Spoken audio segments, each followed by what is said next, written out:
we're getting an inside look at the Springboard Center. It helps people recovering from some of the hardest times in their lives.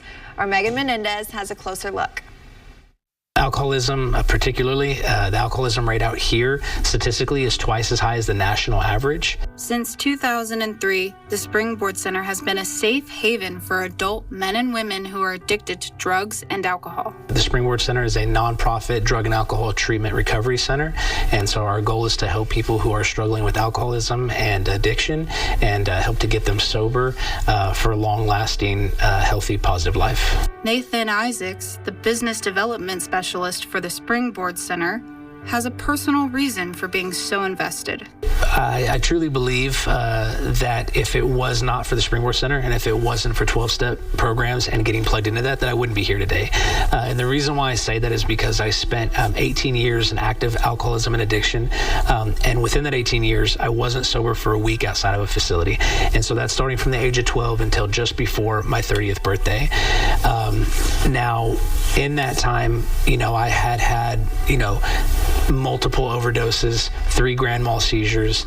My body was getting to where I could no longer handle what it was that I was putting into it. And as a matter of fact, I had overdosed and woke up in the hospital at Midland Memorial, and they're the ones who sent me here and got me plugged into Springboard. And so if it wasn't for that process, if it wasn't for finding myself here and being willing to do everything that they suggested when I got here and maintaining that way of life, then there's no doubt in my mind that I would be dead today. He now works for the Springboard Center, helping people from all across West Texas come back from rock bottom. We're very blessed to have the facility that we do and the kind of staff that we have working here. This is a phenomenal facility. And the reality is that you don't need 10 massages a day in a jacuzzi to stay sober. As a matter of fact, a lot of times that's a distraction from what's really needed. What's needed is a different lifestyle, a different way of thinking, a different mentality, a different way to process life, a different way to tackle issues and things that come up, a different way to cope, different coping mechanisms and skills.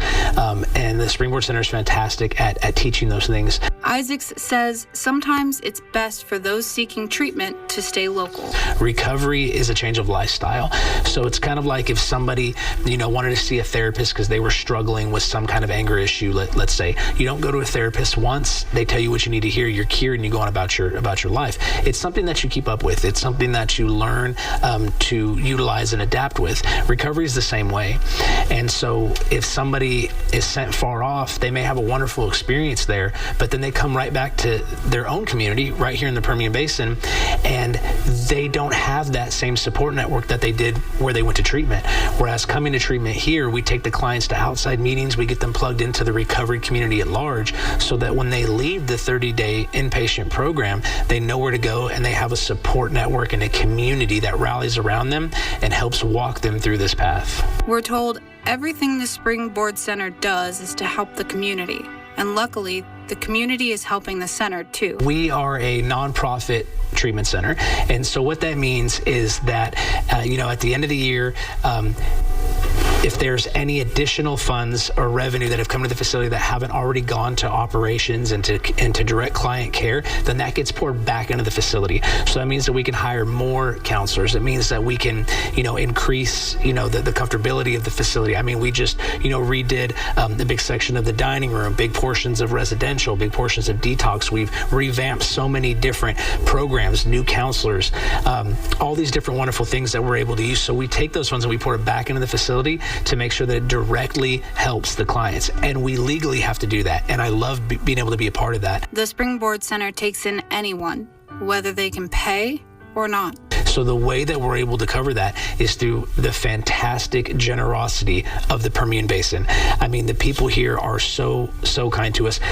The community has a huge need for Springboard, right? We help people to get physically healthy, to get psychologically healthy, to get emotionally, spiritually healthy, get back on their feet, to return back to work, to become great employees, return back home, to become great parents. There's a huge need for that in our community. But the only way that we can continue to do it is through the help of our community. So through the donations, Permian Basin Gives is huge. The donations that we receive, because we're a nonprofit, go directly to helping the clients. If you have someone in your life that may be in need of help, Isaac says it all starts with reaching out. Even if you don't think you're going to meet criteria for Springboard, give us a call and we'll get you plugged into where you need to be. Even if it's not addiction and it's mental health, but you think it might be kind of on the verge, we can help assess that. And if it's not, we'll get you connected to where you need to be. So we really want to be the go-to for mental health in the Permian Basin. Reporting in Midland, Megan Menendez, ABC, Big 2 News. You can read more about the Springboard Center's mission right now on yourbasin.com.